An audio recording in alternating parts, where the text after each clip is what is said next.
for anyone who doesn't already know, we are starting now our conversation with Azomali. He is broadcasting from Los Angeles. I am broadcasting from Milwaukee, also occupied Menominee, Ho-Chunk, Potawatomi, Ojibwe land, right? So from Milwaukee to Los Angeles, and broadcasting to Colombia and all of our people worldwide. We are excited to be here with you today to have this conversation. We're going to be talking about the situation in Colombia, which I'm sure if you're watching this, you probably know about, the Paro Nacional. Unless I'm mistaken, we are on day 52 now of Paro Nacional, of everyday struggle, everyday fighting, everyday, people putting their lives at risk, putting their families at risk.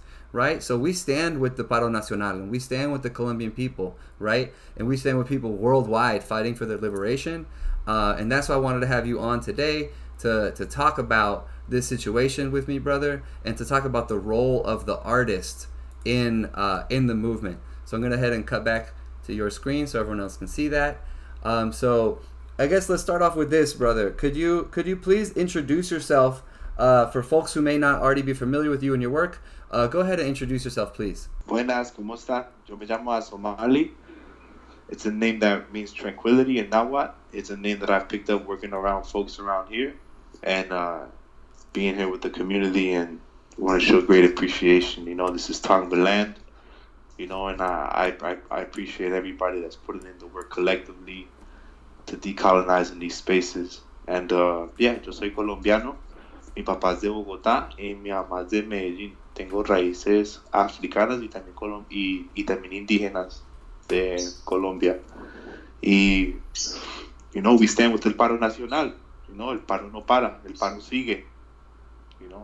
Que viva el paro nacional y que viva la minga. We're all here together. So thank you for introducing yourself, Azomali.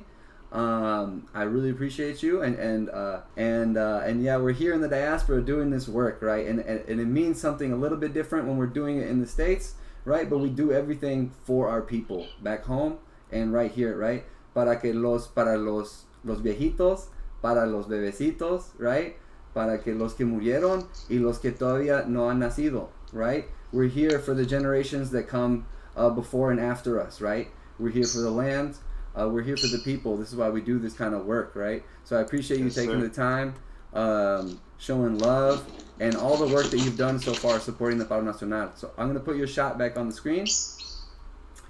And I wanted to ask you if you could tell us, please, what communities and organizations do you want to shout out, right? I wanted to give you a little bit of time to just show love to your people, to anyone that you want to mention, to shout out, to connect to, and to give you that time. I would say shout out to Cela, Cela org. Those are my people right there. Shout out to Colombia Despierta, Shout out to La Joya Resiste, shout out to those individuals that are putting in their work. We got a hike coming up, actually, pretty soon, and I'm really excited. It's the hike for Colombia. For those that don't know, that are just tuning in, it's in Los Angeles, 3200 Canyon Drive, I believe, and it's at 8:00 a.m. So be there tomorrow. We're very excited to have you guys there, and I'm sorry for the birds, man. My baby right here, he wants to know what I'm up to, but I just want to let you guys know that I appreciate you guys 100%, and I appreciate all the work that we all do. And shout out to Marchas Colombianas. They have beautiful artists, and the way in which that they invoke their art is in a very monumental and spiritual way. And I appreciate each of us being a piece of the puzzle to add on to here, And shout out to Aura, Shout out to the people that I really fuck with, That's a really dope organizer, Definitely, brother. Thank you for taking the time to do that, right? We want to make sure that we represent your community as well, and especially the organization, right? Cela, and for folks that don't know, that's Colombianos en Los Angeles, Cela. Mm-hmm. Check them out on social media. Like Azomali just said, they have a march coming up tomorrow, which I think is really beautiful that we're able to have this talk today, right? Because our organizations were already kind of starting to connect independently from us, right? So when I reached out to you to have the talk, you had mentioned something really interesting that, like, for part of this action, the fundraising will be going to Red Condor for us to help send it back to Colombia. So I think that's like a beautiful connection, right, to see, and I think the timing has lined up in a really cool way. And I wanted to know, is there anything you would like to share about that aspect of the action? Yes. I would like to share that it's an honor to have everybody that's gonna show up. You know, it's a hike that we're gonna do, and it's gonna be up to the Hollywood sign, and it's kid friendly, it's dog friendly. You know, it's recommended that minimum donation is $10, and all donations will go directly to La Joya Resiste, which is an organization that donates to El Oriente de Cali and donates to the barrios and helps to give back directly to the community through direct aid. And yeah, stuff is important. You know, it's important for us to be able to help each other through a crisis like this, especially when seeing the state terror that is inflicted on our people on an everyday basis. I think that this is the time in which that we need to be together more than ever. You know, I don't know if you see behind me, but it says "fuck it, SMAD," and the SMAD is, you know, along one of the many state organizations that have murdered and violated and raped our people. You know, and along with the Colombian police, along with the paramilitaries, along with the police that are dressed as civilians. You know, these are things that we can't overlook. And it's time like this, as Colombians that live in the States, that we're able to use our privilege, whether it is monetary, whether it is in any way possible, to be able to help our families back home. And that's why I think that platforms like this are so important. And I want to say thank you. You know, thank you to Cela, thank you to Red Condor Collective, thank you to Anti-Conquista, you know what I'm saying? Thank you to the homie Vanessa, you know, thank you to Claudia, you know, Jessica, all those dope people that are there, you know. Yeah, you know, I appreciate you guys infinitely, you know, for being leaders. Thank you, brother. Thank you so much, and thank you for using your voice in the way that you have, for a long time, right? And it's great for me to also to hear from you a little bit about the way that you've connected with the Cela folks, and kind of like, from what I understand, kind of starting to get a little deeper into organizing as well, and all the complications that come with that can be difficult but are so important. Right, and the work is so important that it you know, it's worth all the struggles to get through things, right? Whether it's technical or personal relationships, it's always worth it because of the end goal, right? What you're saying is supporting our people back home, whether that be like materially or through information or just through love and support. But it is definitely extremely important for us to be providing that material aid, right? Because that is something that we are kind of uniquely positioned as, like, really able to do here in the United States, right? A lot of folks might not understand that, you know, when you donate $1, the value of that dollar is so much more in Colombia, right? Yeah, it triples. Right? So every single dollar that you could donate, it means a lot, right? So that's part of why we push this material aid aspect of our work so hard, because it can make such a big difference in a physical, tangible way, and it's also a tool for political engagement as well, right? It allows us to interact with new organizations, new people on the ground, and it's a way to show our solidarity and support in the most concrete way possible, right? And then from there we continue to communicate with each other, to show love, to be there for each other, and that's all a part of, like, this work that we're doing. So I appreciate you so much for all your contributions, right? Whether it's as an organizer or as an artist, bro, because I know that's a big part of what I wanted to talk to you about today. And you know, your art is very important to me and to a lot of people, and you might not know, right? It's hard to tell as the artist how it's received, right? But I wanted to let you know that it means a lot to me personally, right? and I hear reactions from people when I play it as a DJ or just in community spaces. I hear reactions and people are always like, whoa, what is this, right? And they love it. They want to ask me how to find it, right? So I want you to know like the kind of contribution that you're making, right? And the way that you're using your voice to uplift the people is so powerful and so important, and there's not enough artists who do that, right? Especially like in our community, like the biggest, most internationally known artists are like some of the most conservative, right? So that's why it's important. Crazy, right. So that's why it's so important for us to talk to each other on this kind of grassroots level and connect with artists who are like really about the people, bro. So I wanted to ask you some quick questions about the Paro Nacional, so we can talk about that for folks who don't know. And then we'll go a little deeper into this idea of how we use our art in the movement, bro.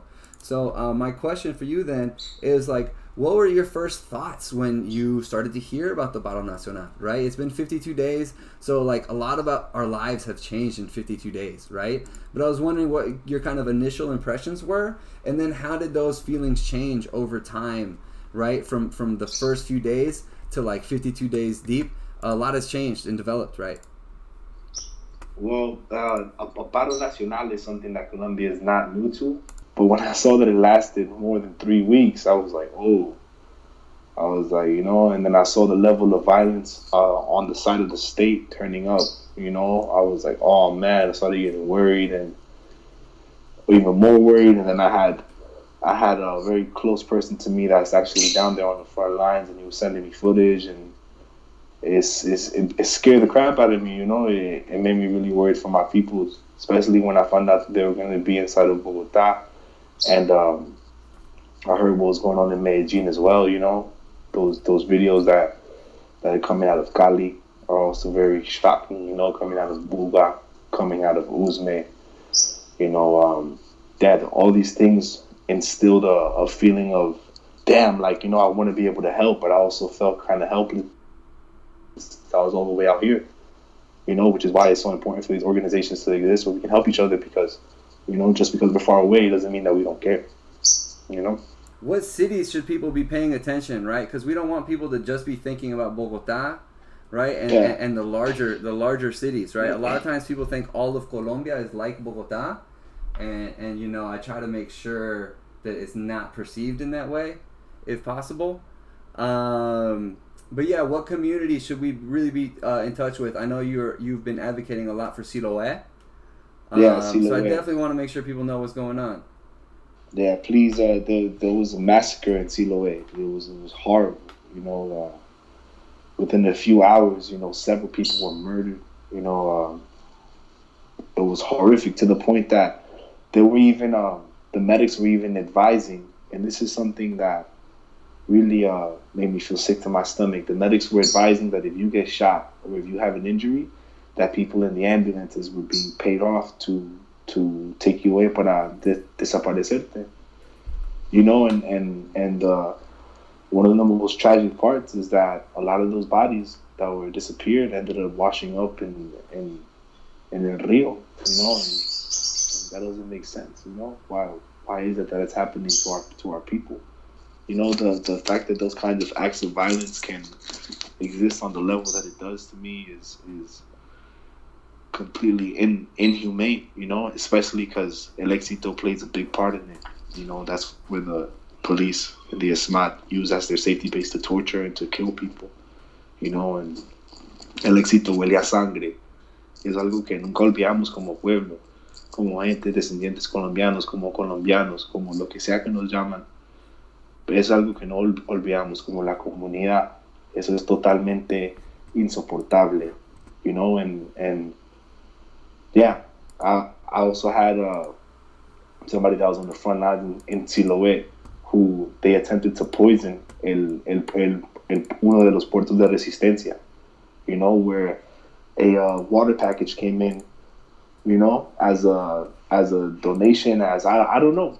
But all I know is that they tried it, and it had I forgot what it was called. It has the same chemicals that you put inside a Drano, and 2 people were already convulsing from it.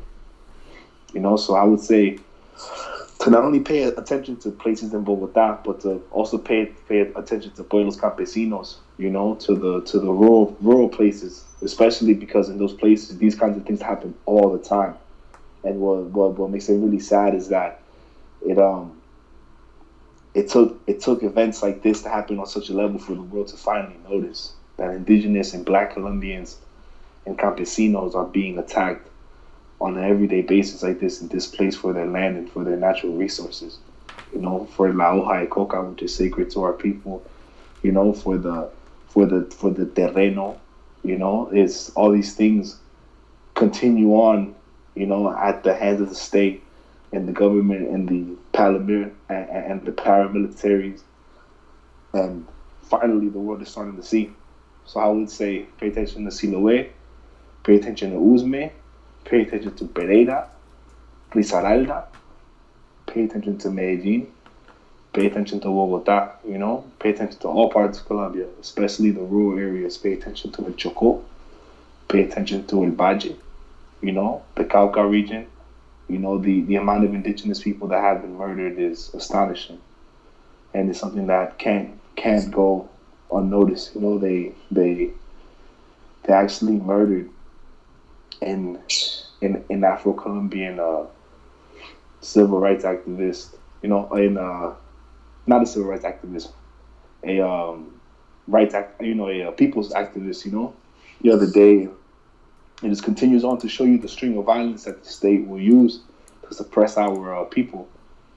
And it's something that should not go unnoticed, you know. So I'm glad that people are chiming in and being able to see what's going on, because these horrors cannot continue, you know. Thank you so much, brother. Thank you so much. I appreciate you for saying that. And it's real, right? It's the scale of violence. I feel like it's a lot of times it's hard for people to wrap their heads around it, right? Like the scale and the intensity and the particular form of violence, right? Of this mixture of state violence with paramilitary violence, which is state violence, but it's like through this like weird gray zone, right? Where it's like state sanctioned, state supported, state funded, U.S. backed, but they're not wearing uniforms. U.S. backed. Right. And the U.S. backing is a big part of this whole conflict in Colombia, the whole issue in Colombia for decades. And this is why it's so important for us to organize in diaspora, right? Is because our government right here uses our tax dollars to kill our people back home, right? And to fund this oppressive regime. Arrangatán de Junga Guayabal, el paranga contra entre lágrimas. El mensaje que yo veo del más allá, que se llama ya y tiempos de maya. En el sótano, tome foto, no agua coco de él yo toca. Yo ya la puma y pluma del Condor. Arijuna que fuma en la flor. El dolor, quieres ver la voz que ya aparece, oscurece el sol. Crece en los huesos del dolor, que gira ya para dentro caracol. Cúcuta, Bogotá, Bacatá, Popayán, Ajizal, Calatrava, Itagüí, Guayabal, Cartagena, Magdalena, Malagana, Santa Marta, Barranquilla, la semilla del mango que se siembre en diciembre en Palenque, oro de 18 que tengo en mis dientes.